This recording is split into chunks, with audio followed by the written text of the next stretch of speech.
Good morning, कैसे हो? तो मैंने आपको बताया था पहले पिछली क्लास में सीमन कलेक्शन के बारे में। तो मैं आज आपको बताना चाहता हूँ उस आर्टिफिशियल वेजाइना के बारे में कि आर्टिफिशियल वेजाइना क्या है, ये कैसे प्रयोग में लिया जाता है और क्या क्या इसके भाग होते हैं, इनके बारे में आपको बताने जा रहा हूँ। 1914 में पहली बार रोम यूनिवर्सिटी के प्रोफेसर अमेंटिया ने डॉग्स में सीमन कलेक्शन के लिए एवी का प्रयोग किया था। कौन से सन में? 1914 में पहली बार रोम यूनिवर्सिटी के प्रोफेसर अमेंटिया ने। 1933 में रूस के वैज्ञानिक कोमारोव और नागेव ने एवी का प्रयोग बुल के सीमन कलेक्शन के लिए प्रयोग में किया था। एआई के क्षेत्र में एक मुख्य क्रांतिकारी प्रयोग था। आधुनिक विकसित एवी के मुख्य भाग इस तरह होते हैं। कौन कौन से भाग होते हैं उसके आर्टिफिशियल वेजाइना के?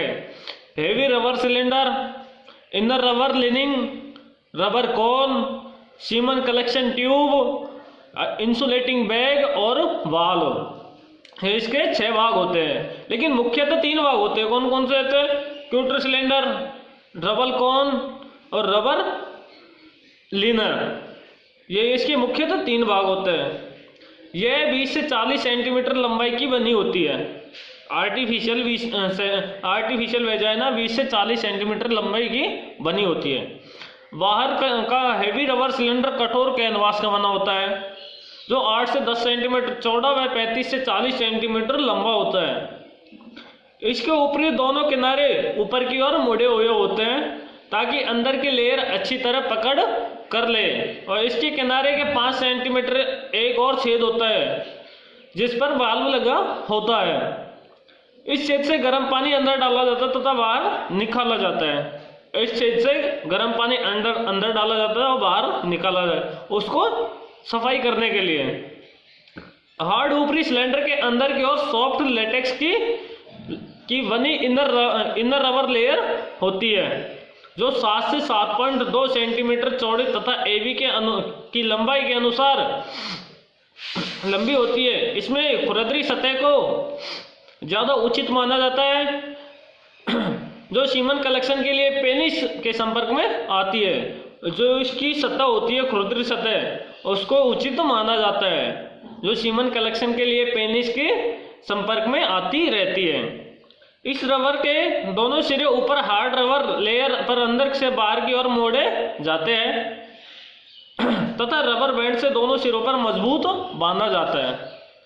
जो रबर बैंड से दोनों सिरे होते हैं उसको मजबूती से बांध देना चाहिए। अब एवी के वाल के नजदीक वाले सिरे पर 20 सेंटीमीटर लंबा एक रबर कोन होता है। जो एवी के वाल के नजदीक वाले सिरे पर 20 सेंटीमीटर लंबा एक रबर कोन होता है, उसे धागे से बांधा जाता है। इस कोन के सकरे खुले सिरे पर एक साफ व स्टरलाइट सीमन कलेक्शन ट्यूब बांधी जाती है।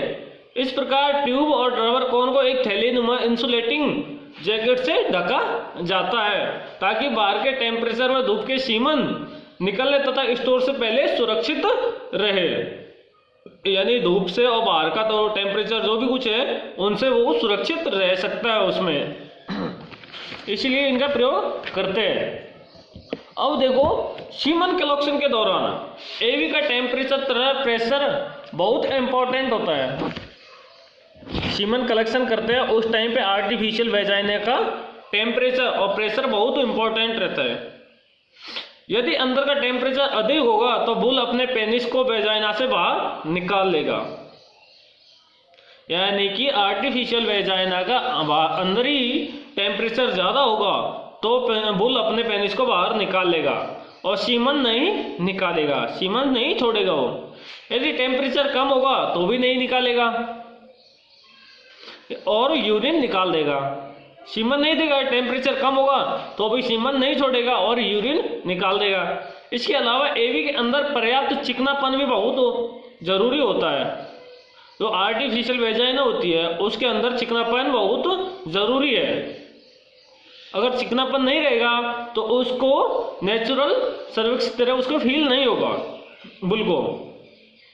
एक बुल अपने पेनिस के आसपास 39 से 41 डिग्री सेंटीग्रेड टेम्परेचर पर सीमन निकालता है।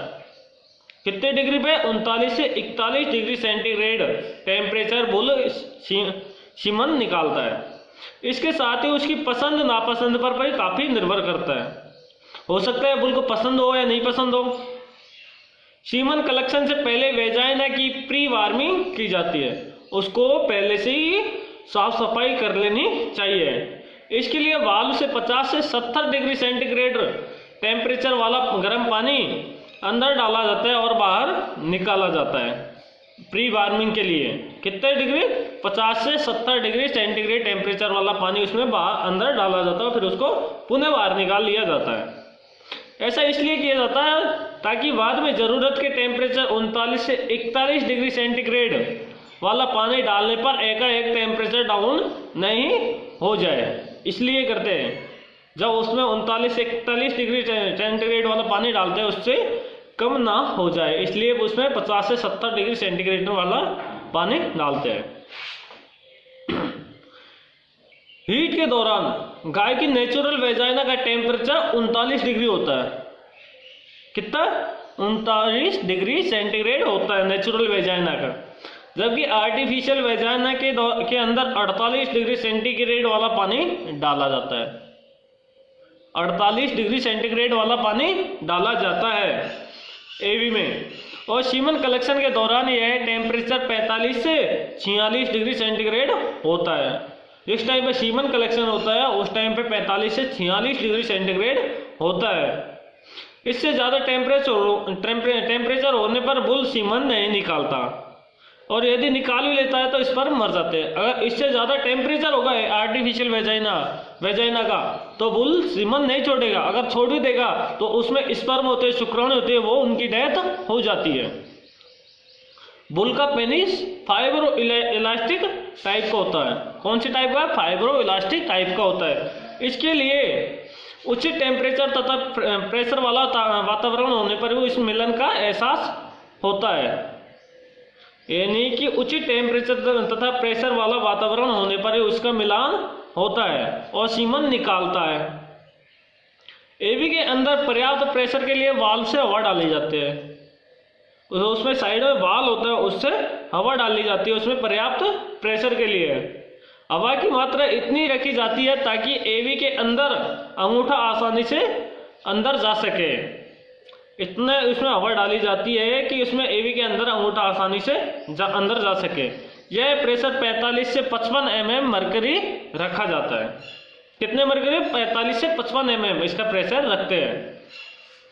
अब देखो कि उसको चिकना करने के लिए, आर्टिफिशियल वेजाइना को चिकना करने के लिए कौन सा पदार्थ काम में लिया जाता है?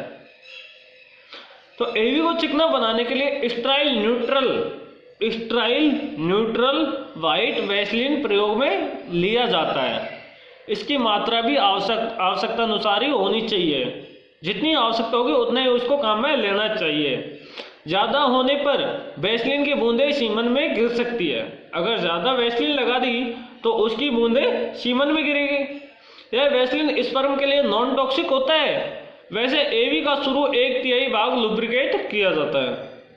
जो आर्टिफिशियल वेजाइना का 1/3 भाग लुब्रिकेट किया जाता है ताकि पेनिस आसानी से अंदर जा सके। वहीं पर वैसलीन का प्रयोग करते हैं जिससे कि पेनिस आसानी से आर्टिफिशियल वेजाइना में अंदर जा सके। अब एवी अलग अलग जानवरों में अलग अलग तरह की होती है। ये नहीं कि सब में एक जैसी होगी, अलग अलग होगी। तो उनकी साइज देख लो। एनिमल्स, गाय भैंस में बाहरी सिलेंडर की कितनी होती है? 25 बाई 57 सेंटीमीटर। अंदर के लेयर 35 बाई 72 सेंटीमीटर। और टेम्परेचर कितना होता है? 45 से 46 डिग्री सेंटीग्रेड होता है। किसका? गाय भैंस की का। भेड़ बकरी की बाहरी सिलेंडर 15 बाई 5 सेंटीमीटर। अंदर के लेयर 35 बाई 72 सेंटीमीटर। और टेम्परेचर 47 से 50 डिग्री सेंटीग्रेड होता है। घोड़ा 45 बाई 15 सेंटीमीटर बाहरी सिलेंडर से मिली हुई होती है और टेम्परेचर इसका होता है 45 डिग्री सेंटीग्रेड। सुअर 22.5 इंटू 3.75 सेंटीमीटर। दोनों इनर लेयर पानी व हवा के लिए है। इसका टेम्परेचर कितना होता है? 50 डिग्री सेंटीग्रेड। किसका? सूअर का। अब देखोगे एवी से सीमन कलेक्शन की क्या क्या लाभ है और क्या क्या हानियां होती है इससे। तो एक बार लाभ बता देते हैं। यह एक बहुत ही सरल तरीका है, आर्टिफिशियल द्वारा सीमन कलेक्शन करना एक बहुत ही सरल तरीका है। एवी से सीमन कलेक्शन में नेचुरल कंडीशन में पूरी मात्रा में सीमन कलेक्ट किया जा सकता है। आर्टिफिशियल वेजाइना से सीमन कलेक्शन पूरी मात्रा में किया जा सकता है, जो साफ में संक्रमण रहित होता है। वो साफ भी रहता है और संक्रमण रहित रहता है। वो सीमन के अंदर बाहर का किसी प्रकार का द्रव नहीं मिल पाता। तो सीमन के अंदर और बाहर में किसी प्रकार का द्रव नहीं मिल पाता। यदि एवी पूरी तरह से स्टरलाइट होती है तो इससे किसी प्रकार के रोग आगे बढ़ने की संभावना नहीं रहती। अगर आर्टिफिशियल वेजाइना पूरी तरह से स्टरलाइट है तो आगे रोग फैलने की संभावना नहीं रहती। इन तरीके से सीमन कलेक्शन के दौरान बुल की गतिविधियों को पूरी तरह देखा जा सकता है। जो अपन सीमन कलेक्शन करते हैं तो इसमें बुल की पूरी गतिविधियों को देखा जा सकता है तथा उससे उसकी सेक्सुअल इच्छा शक्ति का भी पता लग जाता है कि उसमें कितनी सेक्सुअल क्षमता है और कितनी नहीं है। अब देखो एवी से सीमन कलेक्शन में क्या क्या नुकसान होता है। इस विधि के लिए ट्रेनिंग लिए हुए बुल तथा डमी या टीजर की जरूरत पड़ती है। इस विधि को यूज में लेते हैं तो उसमें डमी या टीजर बुल की जरूरी होती है। सीमन कलेक्शन के दौरान सीमन कलेक्ट करने वाले व्यक्ति को शारीरिक चोट का खतरा रहता है। जो व्यक्ति सीमन कलेक्शन करता है तो उसको शारीरिक चोट का खतरा रहता है। इस विधि में जिस टीजर या डमी पर बुल को चढ़ाकर सीमन कलेक्ट किया जाता है उसका बार बार देखकर बाद में बुल की सीमन निकालने की इच्छा कम या बंद हो जाती है। जिस डमी या टीजर पर अपन बुल को चढ़ाते हैं तो वो बुल उसको बार बार देखेगा तो उसकी इच्छा कम या बंद हो जाएगी, यानी सीमन नहीं देगा। इससे ये हानियां होती है। ठीक है।